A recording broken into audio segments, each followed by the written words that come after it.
ज्या सुखाच्या सानिध्यात तू भटकत होतास, ते सारं काही मिळेल तुला. तुझी झोळी सुखाने अगदी भरून जाईल. तुझ्या बाबतीत सध्या होणारी ही जी घुसमट आहे ना, ही सुद्धा थांबेल. पण सध्या नेमकं काय चुकतंय ते सांगतो. त्यासाठी काय करायचं तेही सांगतो. आता शांतपणे ऐक. सगळ्यात आधी तू स्वतःला एक गोष्ट विचार. तू माणूस म्हणून खरंच माणसासारखा वागतोयस का रे? नाही. आता माणसासारखं म्हणजे काय हेच तू बहुधा विसरलायस. माणूस हा सगळ्यात बुद्धिमान प्राणी आहे, पण तू तुझी बुद्धिमत्ता नको त्या ठिकाणी वाया घालवतोस. तू गोष्ट सुरू करतोस, पण त्यात यश मिळत नाही म्हणून ती अर्धवट सोडून देतोस. याचं कारण तू नकारात्मक विचारांना प्राधान्य अधिक देतोस. आता तसंच इतरांच्या बाबतीत तो असा का वागला, ती अशी का वागते, ह्याचाच अतिविचार करत बसतोस आणि स्वतःचा अमूल्य वेळ आणि मानसिक ताकद वाया घालवतोस. हे बघ, ज्याला जसं वागायचंय तसं वागू दे. कारण हा मूळ स्वभाव त्या माणसाचा आहे आणि त्यामुळे तू विचार केल्याने त्याचा स्वभाव काही बदलणार आहे का? नाही ना. मग तू विचार हा फक्त स्वतःचा कर आणि प्रत्येक दिवशी स्वतःला अधिक उत्तम बनवण्यावर काम कर. तू दगडात देव शोधतोस, पण दैनंदिन जीवनात जगताना मात्र माणसासाठी माणुसकी विसरून जातोस आणि स्वतःच्या स्वार्थासाठी देवळात जातोस आणि देवळात जाऊन स्वतःचं भलं व्हावं म्हणून देवाला दान करतोस. अरे किती तो स्वार्थीपणा. अरे, ज्याने तुला घडवलं त्याला तुझ्या त्या द्रव्याची अपेक्षा नाही रे. तुला सगळं काही प्रदान केलंय, त्या अफाट बुद्धीचा आणि तू निर्माण केलेल्या त्या कृत्रिम द्रव्याचा योग्य ठिकाणी वापर कर. तू लोकांच्या तोंडावर त्यांची वाहवा करतोस, पण आतल्या आत कुठेतरी त्याच लोकांवर काही ना काही कारणास्तव चरफडत असतोस. कुठेतरी हे सगळं थांबव रे. आणि माणूस म्हणून मनाने साफ राहा. स्वतःच्या अंतरंगात गोमूत्र शिंपड आणि मग बघ तुझी झोळी सुखाने भरते की नाही.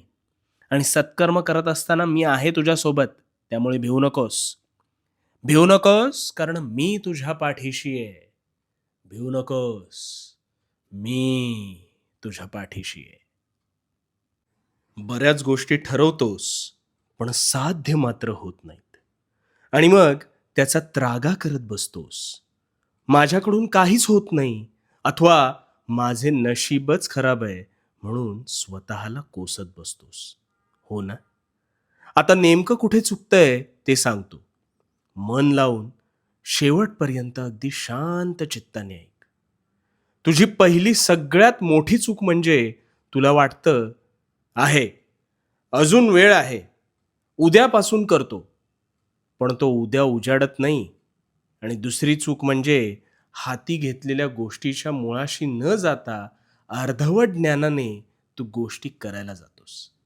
बघ, विचार करून बघ, तुझं तुलाच कळेल. अरे नेहमी लक्षात ठेव, भरलेली घागर कधीच आवाज करत नाही. ती स्वतःचा मार्ग काढत संथपणे पुढे जाते. पण तीच घागर जेव्हा अर्धवट भरलेली असते ना, तेव्हा मात्र तिचा आवाज फार अधिक होतो. आता यातून काय शिकलास? आधी पूर्ण ज्ञान मिळवण्यावर लक्ष केंद्रित करायचं.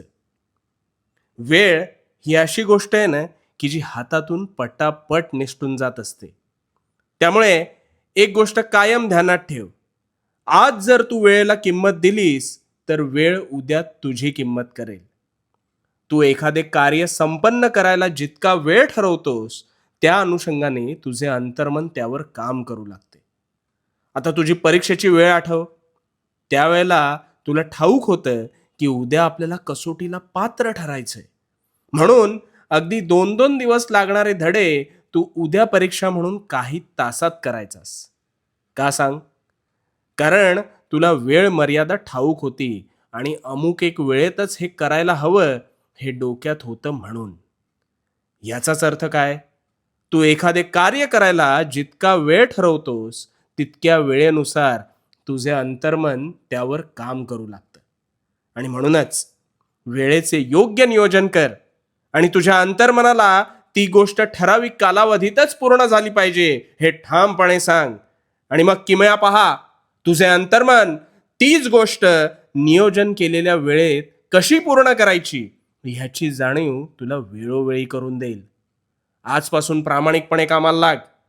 बघू तुला अपेक्षित गोष्ट कशी साकार होत नाही ते.